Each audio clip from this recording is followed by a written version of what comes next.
बंगाल में वक्फ कानून के खिलाफ विरोध प्रदर्शन के बहाने हिंदुओं को चुन चुन के निशाना बनाया गया। मुर्शिदाबाद में हिंदुओं के गांव जला दिए गए, लेकिन इस पर कोई बात नहीं कर रहा।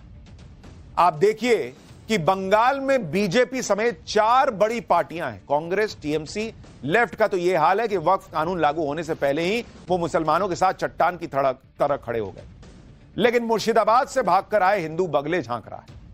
उनके साथ सिर्फ एक पार्टी खड़ी दिख रही है और वो है बीजेपी। बाकी किसी को लग रहा फर्क ही नहीं पड़ रहा। बीजेपी नेता राहत शिविरों में जा रहे हैं, हिंसा पीड़ितों की मदद करने की कोशिश कर रहे हैं, यानी मुसलमानों का साथ देने के लिए इंडी गठबंधन की लंबी चौड़ी फौज दिख रही है और मुर्शिदाबाद के हिंदुओं को सिर्फ पीएम मोदी, सीएम योगी जैसे नेताओं का आसरा दिख रहा है। आप सोचिए, इस देश में हिंदुओं की हालत यह हो गई है कि जो लड़ाई इस बात पर शुरू हुई थी कि मुसलमानों की जमीन, मस्जिद, कब्रिस्तान छीन लिए जाएंगे, मुसलमानों की धार्मिक आजादी छीन ली जाएगी, वो लड़ाई अब इस मोड़ पर आ गई है कि हिंदुओं की जमीनें छीन गई हैं, उनके घर जला दिए गए हैं और उनकी धार्मिक आजादी तो बंगाल में पहले ही हाँफ रही। मतलब मुसलमान के हाथ से तो कुछ नहीं गया अभी तक, लेकिन हिंदू का घर, जमीन सब चला गया, क्योंकि वो घर छोड़ छोड़ के भाग रहा है। भाई, वक्फ कानून का विरोध करने वाले एक भी व्यक्ति के पास इस बात का जवाब नहीं है बॉस कि वक्फ कानून केंद्र सरकार ने पास किया, विरोध मुसलमान कर रहे हैं। सत्ता में बंगाल में ममता बनर्जी हैं, तो हिंदुओं को टारगेट क्यों कर रहे हैं? सवाल यह उठ रहा है कि क्या वक्फ कानून के विरोध में हिंदुओं के खिलाफ बड़ी साजिश की प्लानिंग थी? क्या इस प्लानिंग में बांग्लादेश के कट्टरपंथी संगठनों का भी हाथ है? यह सब आपको आज पाठशाला में बताऊं। साथ ही आपको उस हिंदू गांव भी ले चलूंगा जिसे हमलावरों ने शमशान बना दिया। लेकिन पहले एक तस्वीर देखिए क्या क्या हुआ है।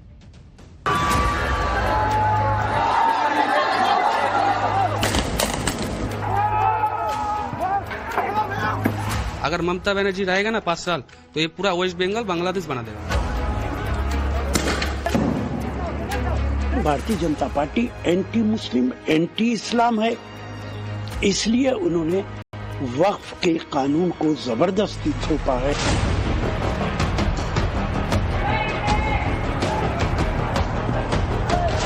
देश में जिस तरीके से संविधान की धज्जियां उड़ाई जा रही हैं, नियम कानूनों की धज्जियां उड़ाई जा रही हैं, तो इसी से इस तरह के माहौल पैदा हो रहा है।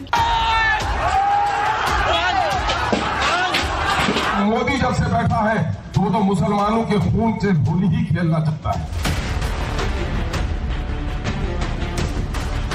अरे लातों के भूत बातों से कहां मानने वाले हैं, लेकिन सेकुलरिज्म के नाम पर इन लोगों ने दंगाइयों को दंगा करने की पूरी छूट दे रखी है। बंगाल में हिंसा की ऐसी ऐसी गवाहियां सामने आ रही हैं जिसे देखकर लोग सत्ते में हैरान है कि आखिर इतना खुलेआम कैसे कोई हिंसा कर सकता है। और सरकार है कहां, लोग पूछ रहे हैं। बंगाल के मुर्शिदाबाद की इन तस्वीरों को देखिए। ये तस्वीरें 90 के दशक के कश्मीर की याद दिला रही, पूरे देश को झकझोर दे रही। शुक्रवार को दंगाइयों की भीड़ ने मुर्शिदाबाद के बेतबुना गांव में हमला बोला। आरोप है कि दंगाइयों ने चुन चुनकर गांव के हिंदू परिवारों के घरों को निशाना बनाया और उनमें आग लगा दी। गांव के जले हुए घर और चारों तरफ बिखरा सामान इस हिंसा की गवाही दे रहे हैं कि किस तरह दंगाइयों ने पूरे गांव को शमशान बना दिया। दंगाइयों ने इस गांव में सिर्फ आगजनी ही नहीं की, बल्कि पीड़ित लोग कहीं आग बुझा न लें, इसके लिए घरों के बाहर लगा के हैंडपंप और वाटर पंप तोड़ दिए। बॉस, आप सोचिए किस लेवल की नफरत होगी कि आग लगा रहे हैं और हैंडपंप और वाटर पंप तोड़ दे रहे हैं कि कहीं आग बुझा न ले उस पानी से। हमारी सहयोगी की ग्राउंड जीरो से एक रिपोर्ट देखिए क्या हुआ है वहां।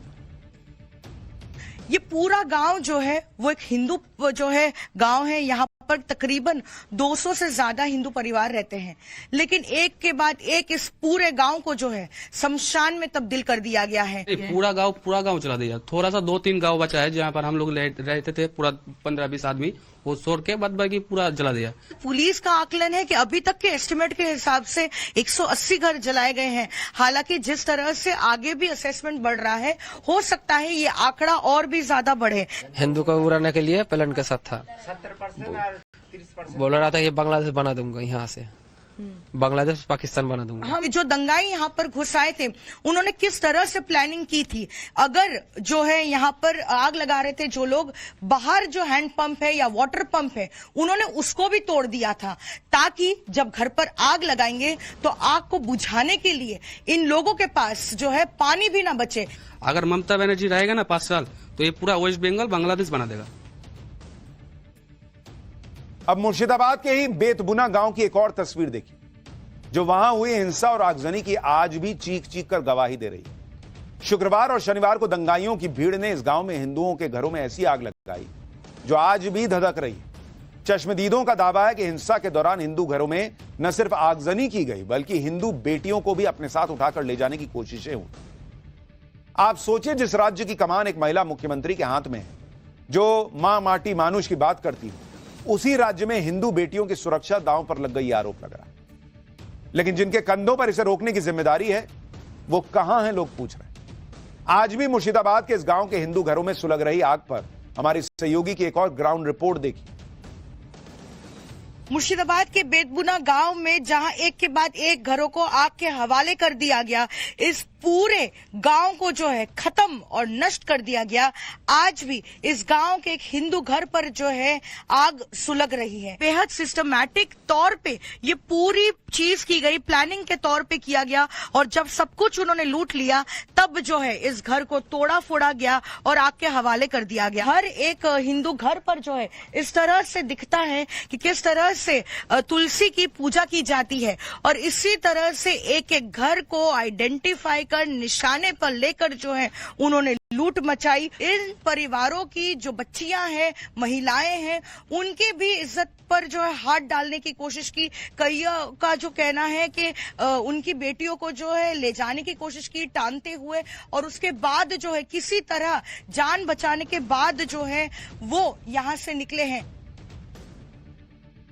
आप देखिए कि मुर्शिदाबाद में कैसे प्लानिंग करके हिंसा की। खुद पीड़ितों ने जो बताया उसके मुताबिक शुक्रवार को हमले से पहले मस्जिद से ऐलान हुआ कि हिंदुओं को मारो काटो। जुमे की नमाज के बाद 5000 दंगाइयों ने गांव पर अटैक कर दिया। पूरे गांव में पहले लूटपाट की गई, फिर 180 घर जला दिए गए। लोगों का आरोप है कि हमले में स्थानीय टीएमसी विधायक, काउंसलर और पुलिस न सिर्फ दंगाइयों के साथ थे बल्कि दंगाइयों का नेतृत्व कर रहे थे। यह भी वहां की पब्लिक आरोप लगा रही है। हिंदुओं पर हुए इस टारगेटेड हमले ने इलाके के 500 से ज्यादा हिंदुओं को घर छोड़कर पलायन के लिए मजबूर कर दिया। लेकिन मालदा में बनाए गए रिलीफ कैंप में पहुंचने पर भी इन हिंदुओं का दर्द खत्म नहीं हुआ। यह मालदा के हाई स्कूल में बनाए गए रिलीफ कैंप की तस्वीर है, जहां इस वक्त सैकड़ों हिंदू परिवार जान बचाने के लिए शरण लिए हुए हैं। रिलीफ कैंप के अंदर जितने लोग हैं उतने ही लोग बाहर भी शरण लिए हुए हैं। आरोप लग रहा है कि लोगों के रिलीफ कैंप के अंदर मेडिकल हेल्प नहीं मिल पा रही। सच्चाई सामने आने के डर से उन्हें कैंप से बाहर भी नहीं जाने दिया जा रहा। ममता बनर्जी की पुलिस मीडिया को भी रिलीफ कैंप के अंदर जाने से रोक रही है, यह भी आरोप लग रहा है। इसलिए पीड़ित कह रहे हैं कि रिलीफ कैंप को जेल बना दिया गया है। मालदा के रिलीफ कैंप की बदहाली पर हमारे सहयोगी की रिपोर्ट देखिए। मालदा के परलालपुर हाई स्कूल ग्राउंड के अंदर हमने आने की कोशिश की, हालांकि पुलिस यहाँ पे रोक रही है, अंदर जाने से मना कर रही है। लेकिन देखिए यहाँ एक बार हम बात करेंगे लोगों से। क्या हुआ है, क्या हुआ, क्या हुआ, क्यों इतने परेशान हैं आप? बोला कि ओषध लगेगा, हार्ट का वासुक है, ठीक है। तो अब बोला था, डॉक्टर बोला कि ऑपरेशन करने पड़ेगा, तो ऑपरेशन नहीं किया है। डर लग रहा है, मेरा घर द्वार सब लूट कर रहा है, आग लगा रहा है। दीदी से कुछ नहीं मदद मिला है, हमारा ममता दीदी से बिल्कुल कुछ नहीं मदद कर रहा है। मोदी सरकार तरफ से कर रहा है, मगर ममता जी के तरफ से कुछ भी नहीं। पानी के टैंकर्स हैं, उनको मंगाया गया है, और अभी भी उसके अंदर देखिए, अभी उसको रिक्शा पे ही रखा गया, अब इसको खोला नहीं गया है। ये पानी के टैंकर्स जो है वो आज मंगाए गए, टंकी जो है ये आज मंगाई गई है, अभी थोड़ी देर पहले, इससे पहले यहाँ पे नहीं था। ये एम्बुलेंस आप देख रहे हैं, ये एम्बुलेंस अभी आई है, लेकिन इसके अंदर डॉक्टर नहीं है। ये एम्बुलेंस आकर खड़ी है सिर्फ दिखाने के लिए, क्योंकि यहाँ पर मीडिया आई है, क्योंकि यहाँ पर लोग पहुंचे हैं। बाहर जाने नहीं दे रहा है, आने नहीं दे रहा है, जेल के बोतल बंदी करके रखते हैं। रिलीफ कैंप में शरण लेने वाले लोग ममता सरकार से किसी तरह की मदद नहीं मिलने का आरोप लगा रहे हैं। ऐसे में हमारी टीम ने रिलीफ कैंप का सच सामने लाने की ठानी। किसी तरह हमारी टीम रिलीफ कैंप के अंदर पहुंचने में कामयाब हुई। अंदर पहुंचने पर जो दिखा वो काफी हैरान करने वाला था। अपने ही देश और राज्य में रिफ्यूजी बनकर रहने को मजबूर हिंदू परिवारों को बदहाली के दिन गुजारने पड़ रहे। स्कूल के एक छोटे से कमरे में 100 लोगों को रहने पर मजबूर होना पड़ा। पीने और नहाने के लिए एक जैसा पानी मिल रहा है। भीषण गर्मी के बावजूद कमरों में पंखे नहीं चल रहे। रिलीफ कैंप की बदहाली पर किस तरह से वहां हिंदू परिवारों को रहना पड़ रहा है, किस हालत में, देखिए जरा ग्राउंड रिपोर्ट। देखिए किस हालत में लोग यहाँ पे नहाते हुए और देखिए पानी पीने के लिए ले रहे हैं। ये देखिए यहाँ पे ये जल खाने के लिए ले रहे हैं, ऐसे ही लोग जो है आपको नजर आएंगे। ये देखिए ये सामने नहाने के लिए पानी ले रहे हैं। ये देखिए आप नीचे आपको एक त्रिपाल बिछा हुआ नजर आएगा। इसी त्रिपाल के ऊपर जो लोग हैं वो सोते हैं। यहाँ पे आपको महिला नजर आएंगी, बच्चे सोते हुए नजर आएंगे। और देखिए इतनी गर्मी है, इसके बावजूद देखिए पंखे आपको अभी बंद नजर आएंगे। इस कैमरे में मोटा मोटी 100 आदमी रहता है इसके अंदर। इस तरीके से आप समझिए कि रिफ्यूजी कैंप बनाकर जो लोग हैं वो रह रहे हैं। ऊपर देखिए ऊपर किस तरीके से कमरों के हालत है।